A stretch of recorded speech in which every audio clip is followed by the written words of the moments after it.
Hey guys, and welcome back to Hardware Unboxed. Today I've got for you a video on a laptop that I've been waiting to get my hands on for a couple of months now.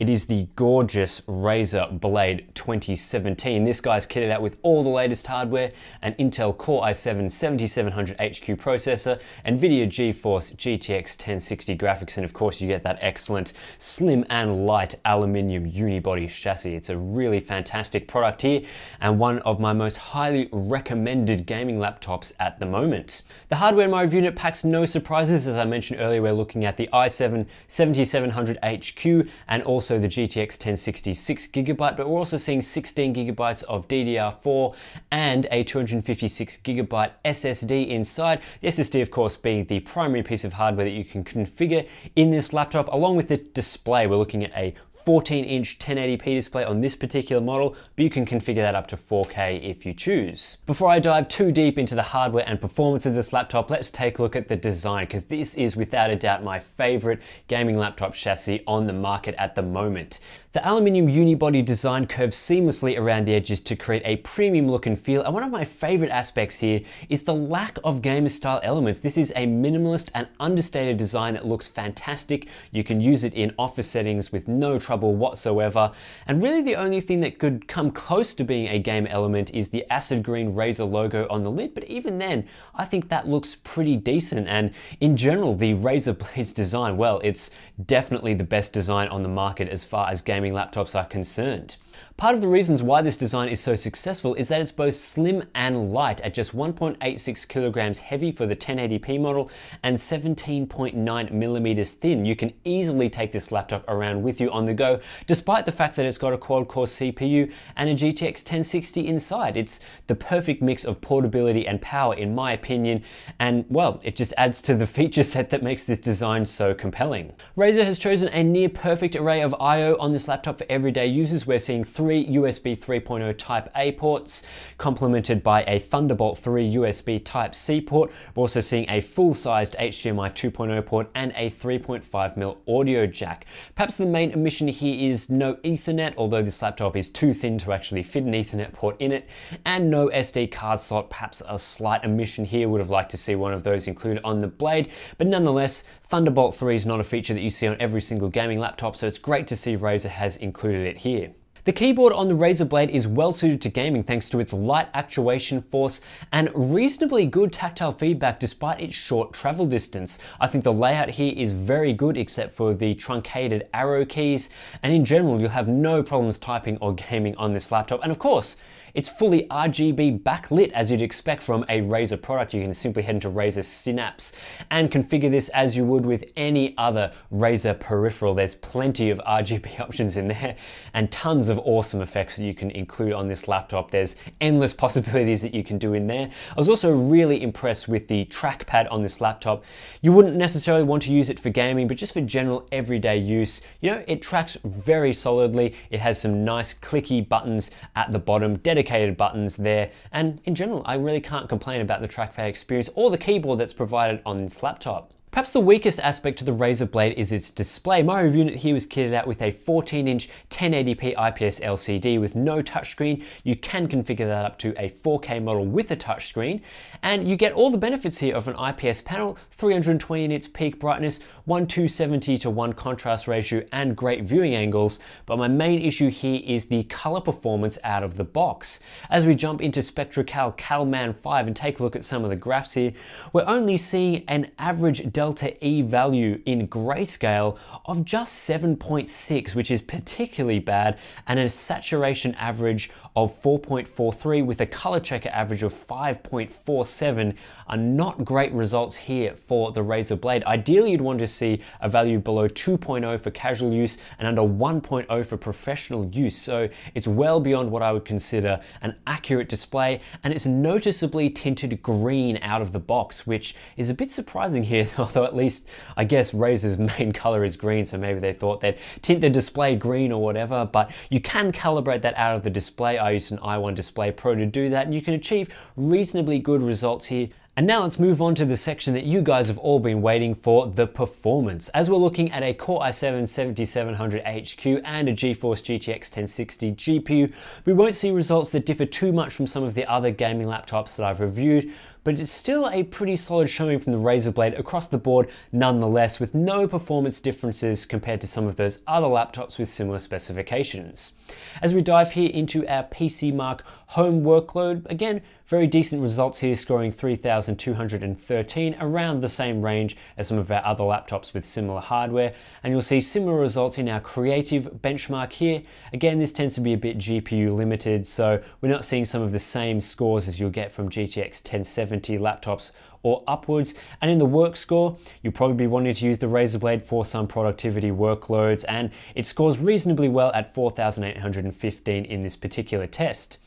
As we move on to our encoding benchmark, Cinebench R11.5, again, the Razer Blade falls within the range of other i7 7700HQ processors in both the multi and single threaded workloads, and you'll see very similar results moving to our X264HD encoding benchmark. It does reasonably well here, scoring at around 79 frames per second in pass one of this run.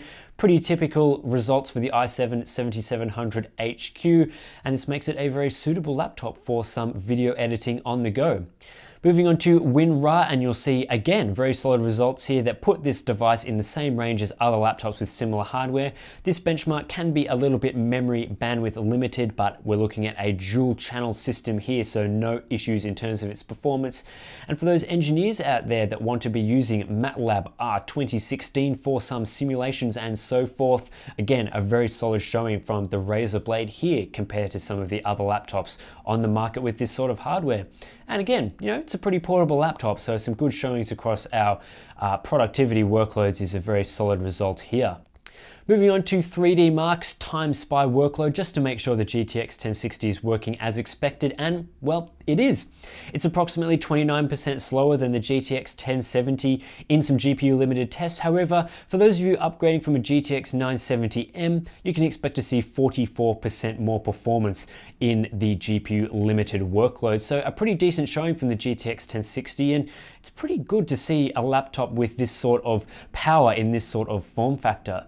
Moving on to some of our gaming results now, we'll start with the older titles like Tomb Raider's ultimate preset at 1080p, 55 frames per second average with a 1% low of 41 FPS makes this very playable on the GTX 1060 inside this laptop. Metro Last Light's very high preset, 77 FPS average with a 1% low of 53 FPS, so you can basically crank the settings up all the way in this title. Taking a look at BioShock Infinite, we've got an average frame rate here of over 100 FPS, exactly what we want to see, and a 1% low of 49 FPS. A bit low here in BioShock Infinite, but that's pretty typical of the test that we're looking at. Middle-earth Shadow of Mordor, again, we're seeing fantastic results here, an average frame rate of 87 FPS and a 1% low of 62 FPS, so a very smooth experience in this title. In Grand Theft Auto 5 at maximum settings, we're seeing an average frame rate of 57 FPS with a 1% low of 40 FPS. You can change the settings down to high to achieve an average well above 60 FPS, but I think the gaming experience provided by the max settings is still pretty decent on the Razer Blade. We'll also take a look at Rise of the Tomb Raider, the most intensive title in this benchmark suite. Unfortunately, you can't play it on maximum settings on the GTX 1060. An average frame rate of under 30 FPS just isn't an acceptable experience. But if you take the settings down to high at 1080p, you'll be cranking that average up to 64 FPS with a 1% low of 44 FPS. So a very playable experience, albeit at some slightly reduced quality settings. Deus Ex Mankind Divided, pretty decent game here at ultra quality settings. We're seeing an average frame rate of 39 FPS on the GTX 1060 with a 1% low of 32 FPS, so cutting it a little bit fine, but again, if you bring the settings down to high, you will see your frame rate jump up to 54 FPS with a 43 FPS 1% low, so pretty decent there. So across the board here, the Razer Blade is a very capable gaming laptop with the GTX 1060 inside. It's well suited to 1080p gaming at around the very high to ultra quality presets with frame rates around the 60 FPS mark. In some of the more recent titles, you might need to crank down the settings just a little bit to hit that frame rate target that you're after. But in general, the GTX 1060 in this sort of form factor is a really compelling option for gamers that want something portable that they can take around with them wherever they are.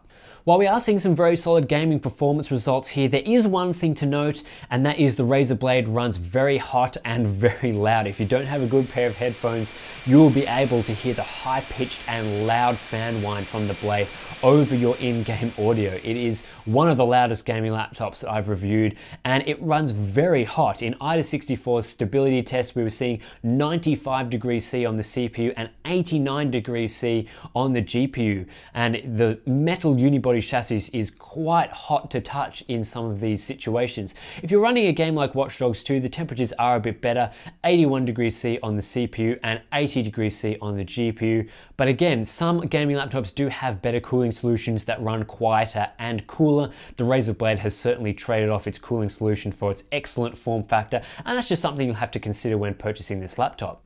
One aspect that I was more impressed with though is the battery life from this laptop, and this surprised me considering the quad-core CPU inside and the GTX 1060. It's a 70 watt-hour cell, and as we take a look at some of our battery benchmarks here, it performs very similarly to a mid-tier Ultrabook, and that's exactly what you want to see from a portable laptop like this.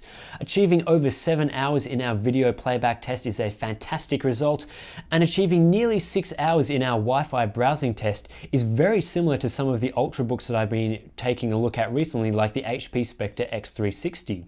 So what we've seen from the Razer Blade so far is a fantastic aluminium unibody chassis, a great keyboard and trackpad with RGB backlighting. We're also seeing a decent display, not too well calibrated out of the box, but that can be fixed if you have a calibration tool, and great performance and battery life across a wide range of benchmarks. So the one thing that will prevent you from purchasing the Razer Blade is its price. At $1,900 US for the 256 gigabyte model, it is a very expensive laptop, and to be honest, I think you want at least 512 gigabytes of SSD space to make this laptop really worth it for your everyday usage, and that will bring the cost up to $2,100 US, well above the price of other laptops with similar hardware inside. For those of you in Australia wanting to know how much this costs in dollar redues, we're looking at $2,800 for the base model and $3,100 for the 512 gigabyte model.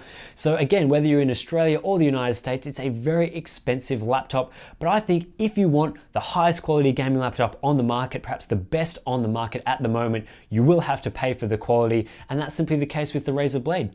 It's a quality laptop, but it will certainly cost you a bit to buy it. Anyway, that's it for this review of the Razer Blade. You can check out the full review, the written review, on techspot.com. Check out our Patreon if you're interested in supporting the channel, and we'll catch you in the next one.